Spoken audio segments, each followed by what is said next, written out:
Hello, everyone. Welcome back. I'm Kris. This is the darkest audio recordings. This is from the void. Click that thumbs up, subscribe to the channel. Completely free. Helps me out tremendously. If you want to donate, you click on that thanks button. Throw some money at the channel. Request a video. Your name sponsors that video. It's my way of saying thank you. So this just came out 22 hours ago. Let's get into it.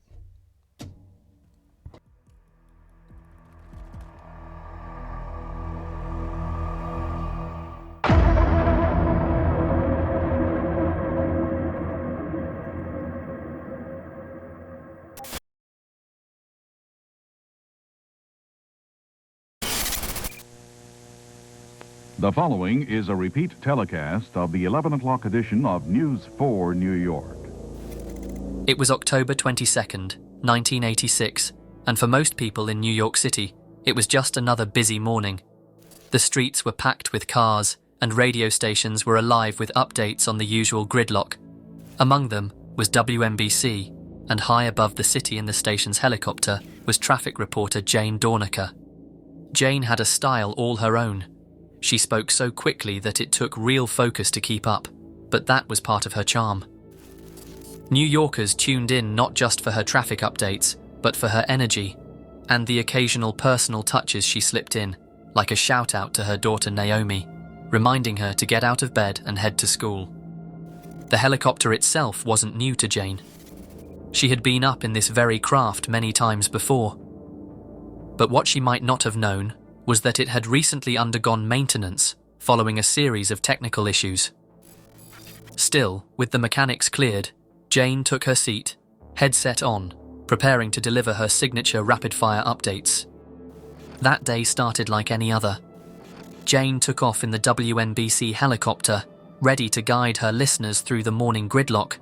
But as she began her report, something happened, something that no one listening was prepared for.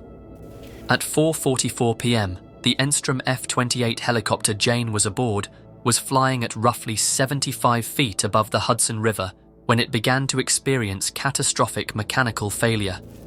But then, her composure broke. Her last words, captured live on air, were desperate and haunting. Okay, here's Jane Dornacher now on the helicopter. Thank you very much, Joey. There was indeed an accident southbound on the Major Deegan at the Mosholu Parkway, an serious accident involving a tractor-trailer and a car. It has been pushed off to the shoulder, but now watch out there now, because another flatbed truck is going to have to come to clear it, so yield right of way. Northbound on the BQE, we spotted that disabled vehicle in the right-hand lane before the Kosciuszko, not causing much of a backup, but further northbound there on the BQE, traffic is very heavy past the Kosciuszko all the way over to the LIE.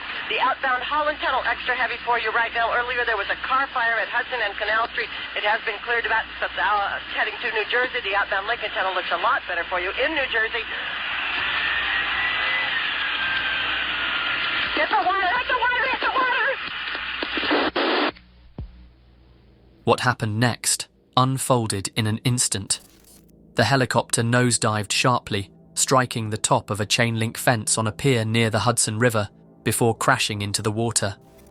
Within seconds, the aircraft sank, ending up submerged in about 15 to 20 feet of water, not far from Manhattan's shore. Both Jane and the pilot, Bill Pate, were trapped inside for over 10 minutes before rescuers could reach them. Jane was pulled from the wreckage and rushed to St. Vincent's Catholic Medical Center, but tragically, she didn't survive. Bill Pate, though severely injured, managed to recover. What made this tragedy even harder to comprehend was that it wasn't Jane's first helicopter crash that year. Just 6 months earlier, on April 18, 1986, Jane had been aboard another helicopter leased by WNBC Radio. That aircraft went down shortly after takeoff, crashing into the Hackensack River. On that day, she and the pilot, Bob Baines, managed to swim to safety. The memory of that crash stayed with her, and after the incident, she avoided flying for weeks. The investigation that followed would reveal critical failures in the Enstrom F-28 helicopter. The National Transportation Safety Board determined that the Sprag clutch, a key rotor component, had malfunctioned. Worse still, this part was a military surplus item, not designed for civilian use. Poor maintenance and improper lubrication caused the clutch to seize mid-air, leaving the helicopter uncontrollable. This was a tragedy that could have been prevented, and the entire incident played out live on the air. When the crash happened, it wasn't just a tragedy for Jane Dornacher. It left behind an unimaginable loss for her 16-year-old daughter, Naomi. Just 3 months earlier, Naomi had lost her father, Bob Knickerbocker. Now, within the span of a few months, she had lost both of her parents. Today, a small memorial for Jane stands in Wayne, New Jersey, where she lived at the time of her death. It's a quiet reminder of her life, her work, and the talent that touched so many people. If I'm in a helicopter crash, you'll never hear about me in another one. Because I'll just never get in anything that flies or gets above the ground. I wouldn't even feel comfortable in a car because the only thing separating me from the ground are tires, and I need to touch the ground. My tires aren't doing that. Nope, not for me. It was a quiet evening on July 10th, 2014. The Budds, a middle-aged couple from Uniontown, Ohio, were traveling along Interstate 80, a stretch of road cutting through Union County, Pennsylvania. They were heading to New York to visit family, a trip they had taken many times before. For Randy and Sharon, the drive was uneventful, until it wasn't. Randy Budd sat in the back seat, his wife Sharon next to their daughter Kaylee in the driver's seat. Up ahead, an overpass came into view. What they couldn't see was the group of teenagers standing just above them, leaning over the edge. The 4 boys had spent the evening looking for trouble. They'd smashed mailboxes with baseball bats, driven through fields, and even stolen steaks from a grocery store. By the time they reached the overpass, they weren't done. They'd picked up rocks earlier, big ones, and now they were tossing them onto the highway below. The first few rocks missed their targets, landing harmlessly on the asphalt. But the boys didn't stop. As Kaylee drove closer to the overpass, one of the boys, Dylan La, grabbed a rock that was heavier than the others. Without hesitation, he dropped it. The rock fell, gaining speed, and struck the Bud's car directly on the windshield. Inside, the sound of the impact was deafening. Randy later described it as an explosion, loud and disorienting. The rock slammed into Sharon's face, leaving her critically injured. Glass scattered everywhere as Kaylee struggled to pull the car to the side of the highway. Randy, in the back seat, froze. He looked at Sharon and realized the situation was far worse than he could comprehend in that moment. He grabbed his phone and dialed 911. Oh my gosh, something came right through the windshield. Hi, I'm on the highway, Route 80. Something just came through my windshield and it hit my wife, and I think it went right through her head. Oh my God. Can you please can you get an ambulance somewhere? Can you track this phone? Where on Interstate 80 are you? Oh my God. What? Are you going east or westbound? We're going west. You're going westbound? I'm sorry, what are you driving, sir? Pardon? What are you driving? What'd you say, sir? What kind of vehicle are you driving? Oh, we are in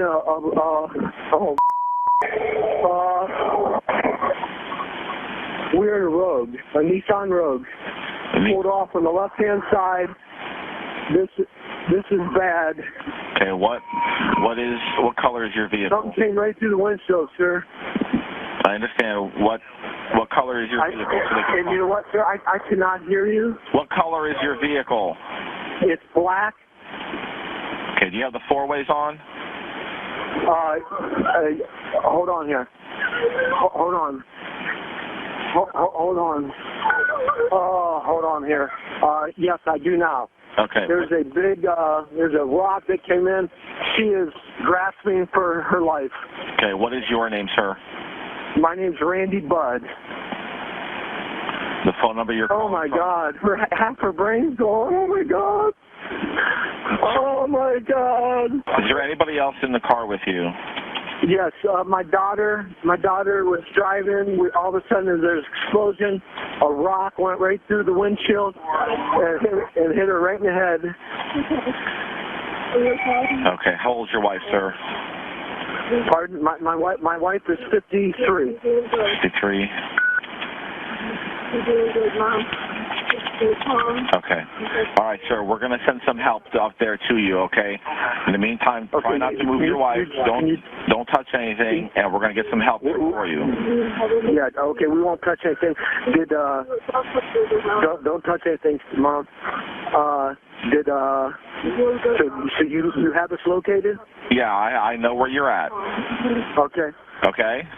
Okay, thank you. You're welcome. Sharon Budd was rushed to Geisinger Medical Center in Danville, Pennsylvania. Her injuries were as severe as anyone could imagine. To save her life, surgeons had to remove part of her skull to allow her brain to swell. Sharon, who had already beaten breast cancer, lost sight in her right eye. Her recovery would take years and change every aspect of her life. As Sharon began her fight to survive, the case against the teenagers responsible moved forward. Kiefer McGee, Tyler Porter, and brothers Dylan and Brett Lahr were all charged as adults. One of the boys, Tyler Porter, pled no contest to conspiracy to commit aggravated assault. The others faced varying sentences. Brett Lahr received 18 to 24 months in prison, while his brother Dylan was sentenced to 54 months to 24 years. McGee... No. Like, that's attempted murder. The sentences shouldn't be in months. Why don't you just give them okay, you're going to get 50 hours. No. What? No. Any number should be followed by years. Years. McGee and Porter received similar ranges, with their minimum sentences starting at just under a year. But the sentences weren't what people were talking about. Many were focused on the lives left broken in the aftermath, most of all, Sharon's. Today, Sharon lives in an assisted living facility in Canton, Ohio. Her days are quieter now, filled with simple pleasures like taking walks, reading, and watching old episodes of Seinfeld and Chicago Fire. Her sister-in-law, Rhonda, says she still loves to tell stories, finding moments of joy despite the limitations placed on her life. While Sharon focused on healing, Randy Budd turned his attention to making sure this wouldn't happen to another family. He became an advocate, urging the Ohio Department of Transportation to install protective fencing on highway overpasses. He wanted to make it harder, if not impossible, for anyone to repeat the actions that had torn his family apart. But the weight of what happened to Sharon and the years of caring for her began to take a toll. Randy carried the burden of the incident with him every day. In 2016, just 2 years after the attack, Randy was found dead in his home. He had taken his own life. In the hours before his death, Randy had been on the phone with his brother several times and sent a series of text messages to family members. He also messaged Gene Yore, the lawmaker who had introduced the fencing bill. His message to Yore was short, but spoke volumes. "Please," he wrote, "get the fence issue settled."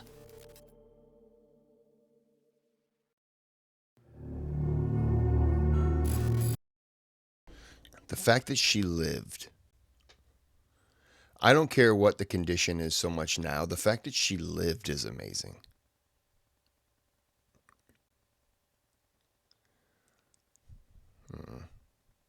Those boys.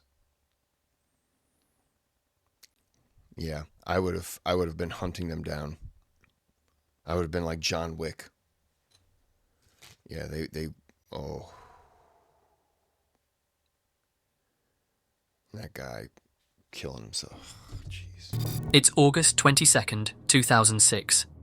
At Rostov-on-Don Airport in southern Russia, everything is business as usual. Among the many flights departing that day is Pulkovo Aviation Enterprise Flight 612, a routine service from Anapa to St. Petersburg. The aircraft, a Tupolev Tu-154M, is already on the tarmac, ready to go. By now, It had racked up 25,000 flight hours, a significant amount, but not unusual for an aircraft of its kind. The flight was staffed by an experienced team. The captain, Ivan Korogodin, his colleagues called him Vanya, had over 12,000 hours of flying experience. At his side was First Officer Vladimir Onishchenko, another seasoned pilot, and a trainee, Andrei Kodnovich, who was there to gain experience on the Tu-154. The rest of the crew included a navigator and a flight engineer, each with years of expertise under their belts. By the time passengers were boarding, the plane was ready to go. It didn't even need to refuel in Anapa. Everything was running on time. At 3:05 p.m., the engines powered up and the aircraft began its smooth taxi to the runway. Minutes later, it lifted off into the sky.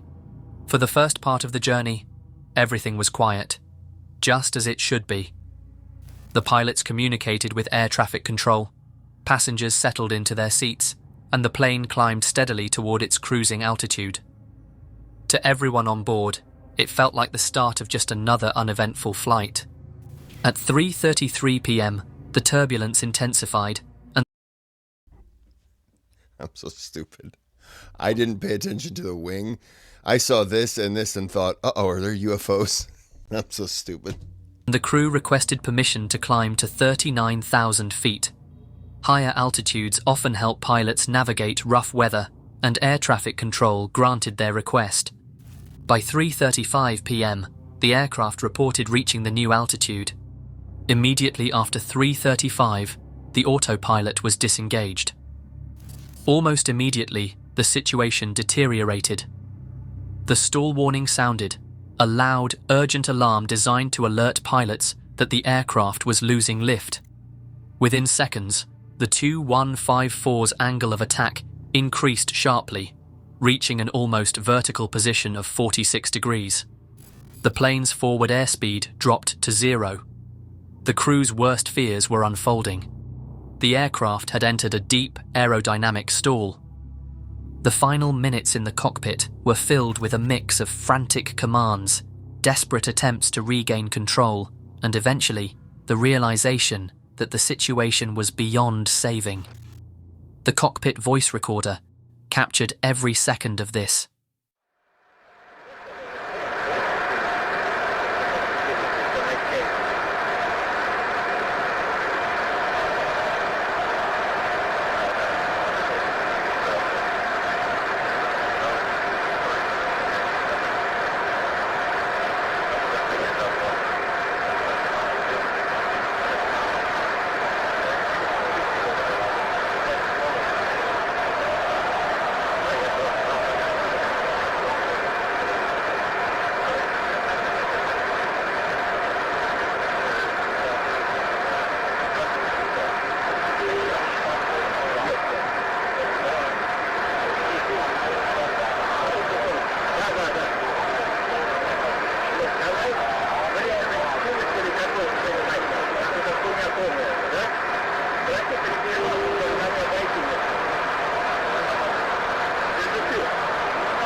You would think that the top of the plane is missing for all the sound that you're hearing.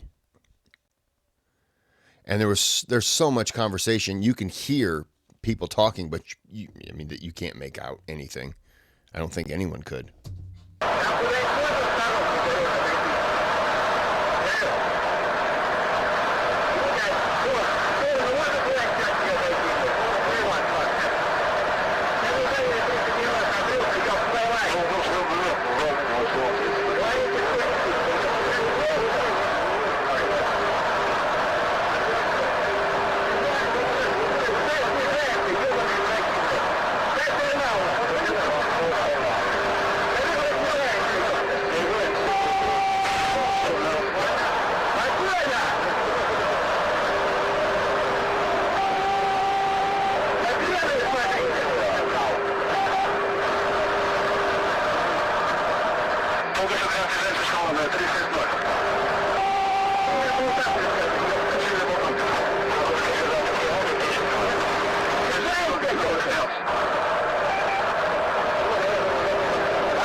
So they're in a tailspin. They're just spinning, and their engines have flamed out.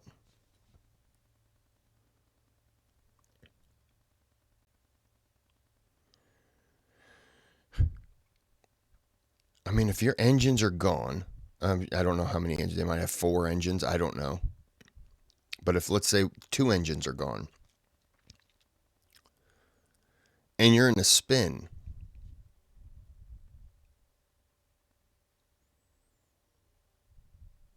jeez,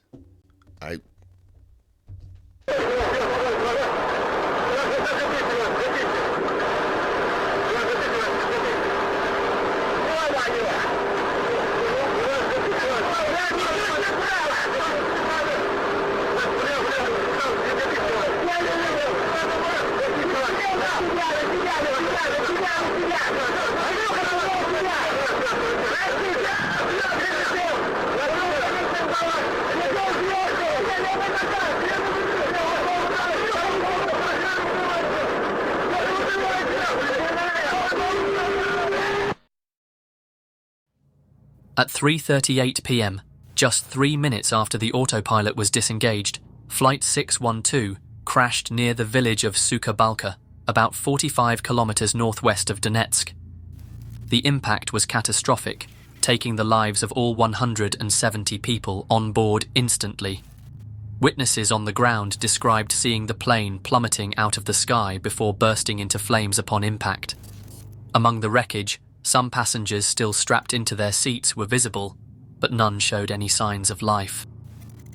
The investigation, led by the Interstate Aviation Committee, revealed that the crash was caused by several key factors. The crew had been flying manually at an altitude where the margin for error is razor thin. When the aircraft stalled, it entered a flat spin, a dangerous aerodynamic condition that is almost impossible to recover from at such altitudes. The IAC report. They're like barrel rolling. I thought they had just hit a stall and they just started going like that, but I can't clearly spin my hand around, but you get it, just keep rotating that way. That's what threw me off. But if they're doing this and they're just constantly in this loop and one engine's gone,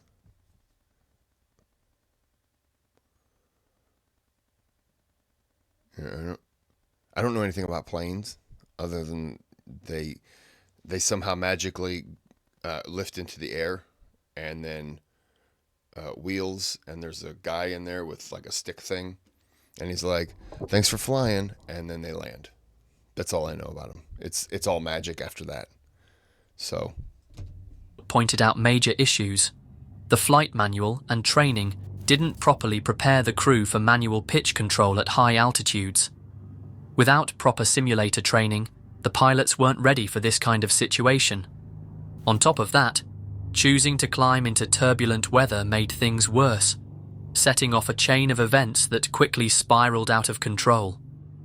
The final recording from the wreckage reveals the raw reality of those last moments. It's hard to hear, not because of any graphic sounds, but because it exposes the humanity of the crew as they faced the impossible.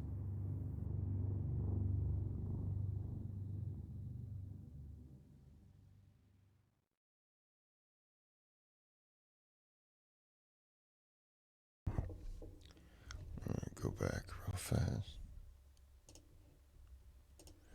Okay. Well, I hope you enjoyed.